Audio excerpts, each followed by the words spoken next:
বদরের ময়দানে এই পাশে কোরাইশ, এই পাশে মুসলমানেরা। বিশ্বনবী জালাময়ী ভাষণ দিলেন, তোমরা দেখতে পাচ্ছ এটা বদরের ময়দান না, এটা আল্লাহর জান্নাত, ওই জান্নাতের দিকে ছোট। বিশ্বনবীর কথা শোনা মাত্র সাইয়েদনা উমাইর ইবনুল হুমাম বললেন বাখ বাখ, মানে চমৎকার।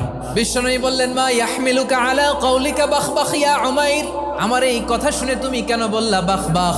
ইয়া রাসূলুল্লাহ, আপনার এই কথা শুনে আমি বড্ড খুশি হয়েছি, আর আমি প্রত্যাশা করছি আমি যদি ওই জান্নাতের মালিক হতে পারি তাহলে কতই না ভালো হতো। সুবহানাল্লাহ বলেন। বিশ্বনবী বললেন উমাইর আনতা মিন আহলিহা, তুমি ওই জান্নাতের অধিবাসী, তুমি জান্নাতি। উমাইর চিন্তা করলেন আমি জান্নাতি, নবীর মুখ দিয়ে যখন বেরোইছে ওই জান্নাতে তো আমার ঢুকতেই হবে, কিন্তু হাতে 3টা খেজুর খেয়ে যদি জেহাদের ময়দানে যাই তাহলে জান্নাতে যেতে তো দেরি হয়ে যাবে।